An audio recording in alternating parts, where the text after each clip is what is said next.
ناظرین، ہم جس مذہب سے تعلق رکھتے ہیں، اسلام سے، یہ ایک روحانی مذہب ہے اور یہ اللہ کا بتایا ہوا مکمل ایک ضابطۂ حیات ہے۔ یعنی کہ جس رب نے ہمیں پیدا کیا ہوا ہے وہ بہت خوب جانتا ہے کہ ہماری مینٹیننس کا طریقہ بھی کیا ہے، ہماری ریپیئرنگ بھی چاہیے۔ ہمیں ظاہر ہے کہ بخار بھی آتا ہے، بیمار بھی ہوتے ہیں، اس کے علاوہ کچھ پارٹس کبھی بریک بھی ہو جاتے ہیں، جیسے کہ ہڈیوں کا ٹوٹنا وغیرہ وغیرہ، ایسا بھی ہوتا رہتا ہے۔ یہ سب جیسے ایک الیکٹرانک کی چیز کی مینٹیننس چاہیے ہوتا ہے، خواہ وہ گاڑی ہے، موٹر سائیکل بھی ہو، سائیکل بھی ہو، حتیٰ کہ مینٹیننس تو چاہیے ہی ہوتی ہے۔ تو ناظرین، انسان بھی تھکتا ہے، اور اس کی تھکاوٹ کا جو اللہ رب العزت نے ایک طریقہ انسان کو سکھایا، کس کے ذریعے؟ اپنے پیارے نبی کریم صلی اللہ علیہ وآلہ وسلم کے ذریعے ہمیں بتایا۔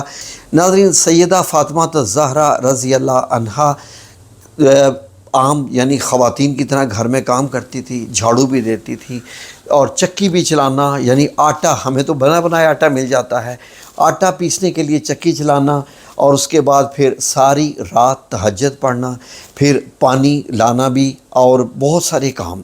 یہ سارے کام جب وہ اتنے کرتی تھی تو آپ تھک جاتی تھی، اور ساتھ 3 بچے بھی، یعنی کہ اب اللہ رب العزت نے آپ کو بچوں سے بھی نوازا، اور وہ بھی جنت کے نوجوانوں کے سردار۔ غور کیجیے آپ اس بات پہ کہ آپ بھی تھک جاتی تھی، اور ساری رات تہجد۔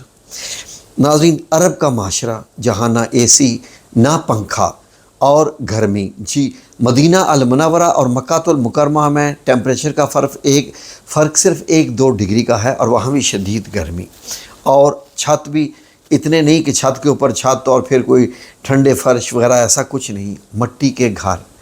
تو ناظرین، آپ جب تھک گئیں تو ایک بار حضرت علی رضی اللہ عنہ نے آپ کی یہ حالت دیکھی، تو آپ سے یعنی کیا ارشاد فرمایا حضرت علی کرم اللہ وجہہ رضی اللہ عنہ نے کہ آپ کے ابا جان کے پاس کچھ غلام اور لونڈیاں آئی ہیں، جیسے کہ مال غنیمت میں سے، یا مطلب یہ کہ کسی بھی علاقے سے، تو آپ جائیں ان سے ایک لونڈی طلب کر لیں جو آپ کی مدد کر دیا کرے۔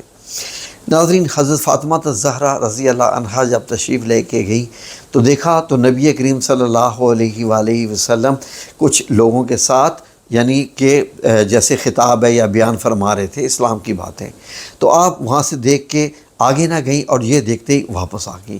لیکن رسول اللہ صلی اللہ علیہ وسلم نے دیکھ لیا کہ فاطمہ رضی اللہ عنہا آئی ہیں، اور بغیر کچھ کہے چلی گئی ہیں۔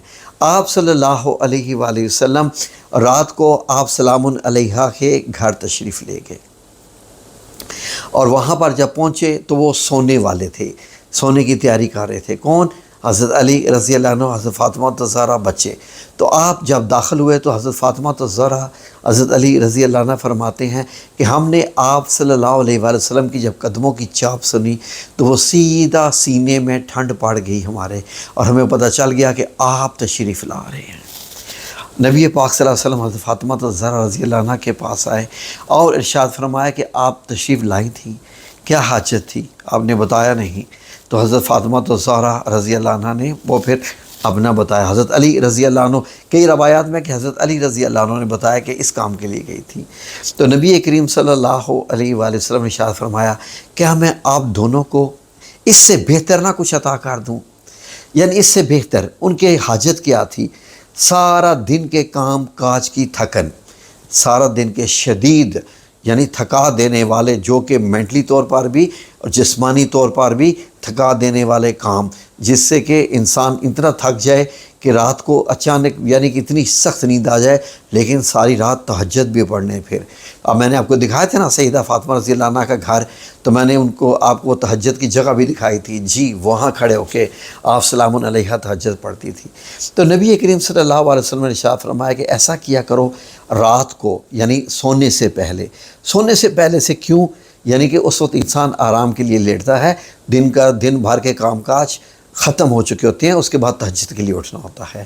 تو آپ صلی اللہ علیہ وسلم نے ارشاد فرمایا کہ 33 بار سبحان اللہ پڑھ لیا کرو، 33 بار الحمدللہ پڑھ لیا کرو، اور 34 بار اللہ اکبر پڑھ لیا کرو۔ تو ناظرین، یہ کلمات اب سننے میں تو کلمات لگ رہے ہیں کہ الفاظ پڑھنے سے کیا تھکن دور ہو جاتی ہے، الفاظ پڑھنے سے کیا، لیکن ناظرین بات ہے نبی کریم صلی اللہ علیہ وسلم کی۔ آپ کہاں سے لے کے باتیں بتاتے ہیں؟ اللہ رب العزت سے۔ اللہ رب العزت فرماتا ہے کہ یہ میری مرضی کے بغیر نہیں بولتے۔ رسول اللہ صلی اللہ علیہ وسلم فرماتے ہیں کہ میں اللہ کی مرضی کے بغیر کچھ نہیں بولتا۔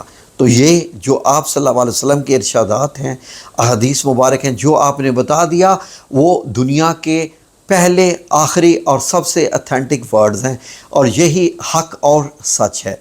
تو ناظرین، اس کا مطلب یہ ہے کہ جب آپ ایسے تسبیح کرتے ہیں، آج کل تو لوگوں کے پاس تسبیح آ گیا، وہ انگلی پہ وہ کاؤنٹر چڑھا لیتے ہیں، یا وہ تسبیح لے لیتے ہیں 33 دانوں والی، یا انگلیوں سے۔ مطلب بہتر، میں وٹ آئی سجیسٹ کہ اگر آپ انگلیوں پہ گن لیں تو وہ زیادہ بہتر ہے۔ اس سے کیا بینیفٹ ہوتا ہے؟ دیکھیں فار ایگزامپل، سبحان اللہ سبحان اللہ سبحان اللہ سبحان اللہ سبحان اللہ سبحان اللہ سبحان اللہ سبحان اللہ سبحان اللہ سبحان اللہ، جب آپ ایسے پڑھتے جاتے ہیں، ایسے آپ پڑھتے جاتے ہیں، تو آپ اپنے، یہ دیکھیں جن کو آپ پپوٹے کہتے ہیں نا، انگلیوں کی یہ جو مسلز ہیں، آپ ان کو دبا رہے ہیں اور ساتھ اللہ کا ذکر فرما رہے ہیں۔ یہ اللہ کے بہت بڑے اذکار ہیں۔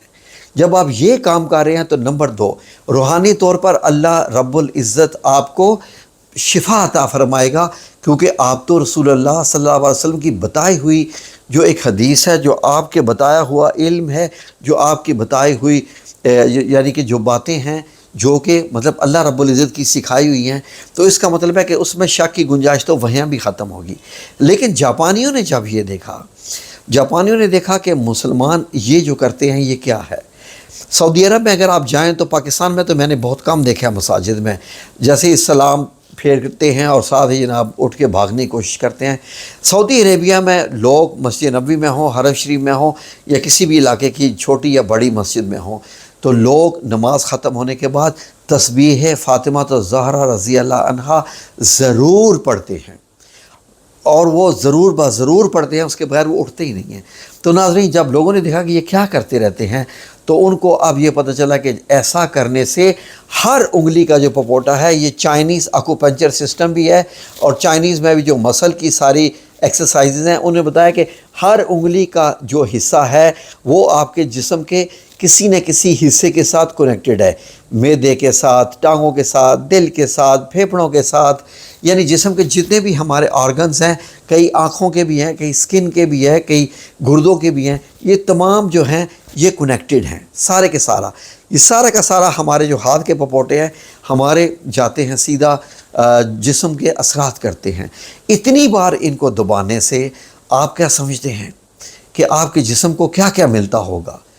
بیانڈ دا ایکسپلینیشن، بالکل بتایا بھی نہیں جا سکتا، بالکل بیان سے باہر ہے۔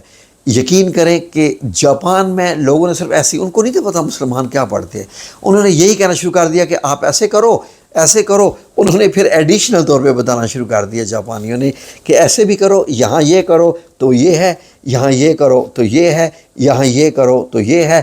حتیٰ کہ سر درد بھی ہو رہا ہو، آنکھیں بھی دکھ رہی ہوں، نظر بھی کمزور ہو رہی ہو، تو مختلف پوائنٹس ہیں جو میرے رب نے ان ہاتھوں پہ بتائے ہوئے ہیں، جو کہ انگلیوں کو اگر آپ دیکھیں تو یہ اللہ بنتا ہے، اللہ لکھا ہوا ہے آپ کا، جو اگر اللہ رب العزت نے آپ کو پراپر ہاتھ دیا ہوا ہے تو اللہ بنتا ہے، یہ لفظ لکھا ہوا۔ غور کریں آپ ناظرین، تو اس طریقے سے آپ دیکھیں اس میں کیا کیا ہوتا ہوگا۔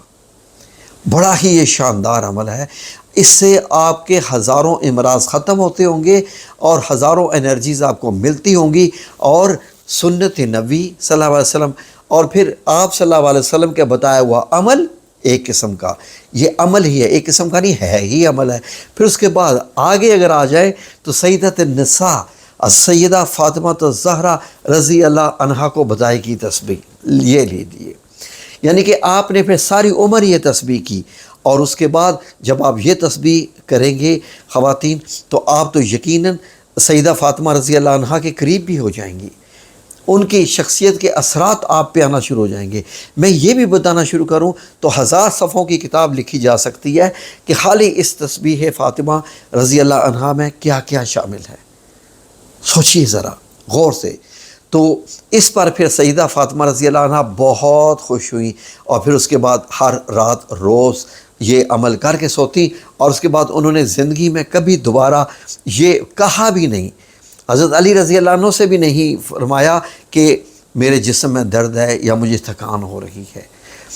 کیا ہماری خواتین اس بات کو اتنے ہی یقین کے ساتھ کر سکتی ہیں؟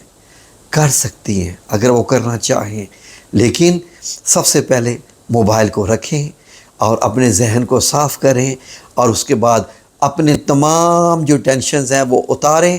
رات کو سوتے وقت جب آپ سو چکی ہوں، اور اگر باوضو بھی ہوں تو سبحان اللہ کیا ہی بات ہے، سوتے وقت آپ بسم اللہ الرحمن الرحیم کرنے کے بعد آپ یہ والی تسبیح شروع کر دیں، اور آپ یہ سمجھ لیں کہ رسول اللہ صلی اللہ علیہ وسلم نے یہ آپ کو بتائی ہے۔ جی، یہ تسبیح آپ کو بتائی ہے اور آپ پہ یہ اثر کرنے والی ہے۔ ہمارے تک تو ایسی باتیں، جیسا کہ قرآن الکریم کی تلاوت جب آپ کریں تو آپ یہ سوچ کے کریں کہ قرآن الکریم آپ کے لیے نازل ہوا ہے اور رسول اللہ صلی اللہ علیہ وسلم تک کے ذریعے آپ تک پہنچا ہے، تو کتنی بڑی بات ہو جائے گی۔ آپ کو پتہ چلے گا کہ ایک چیز میرے لیے ہے، اور آپ نے وہ قرآن پاک کسی اونچی سی جگہ پر سنبھال کر 10 پردوں میں کہ کبھی کھولنے کی ضرورت نہ پڑے وہ رکھ دیا۔ اگر سبحان اللہ الحمدللہ اللہ اکبر سے یہ حاصل ہوتا ہے، تو اگر آپ قرآن الکریم کو کھول کر انگلی کے ذریعے الفاظ پر انگلی چلائیں، اپنی شہادت والے انگلی چلائیں اور ان الفاظ کو پڑھیں، تو اس کے اثرات آپ پر کیا ہوں گے۔ قرآن الکریم اس انگلی کے ذریعے، آپ کو معلوم ہی نہیں ہے، اس انگلی کے ذریعے، شہادت کی انگلی کے ذریعے وہ الفاظ آپ کے دل تک پہنچیں گے، آپ کی روح تک پہنچیں گے، آپ کے جسم پر اثرات کریں گے، آپ کی شخصیت بنانے میں آپ کی مدد کریں گے۔ کاش کہ آپ ایسا کر کے دیکھیں۔ جزاکم اللہ خیر۔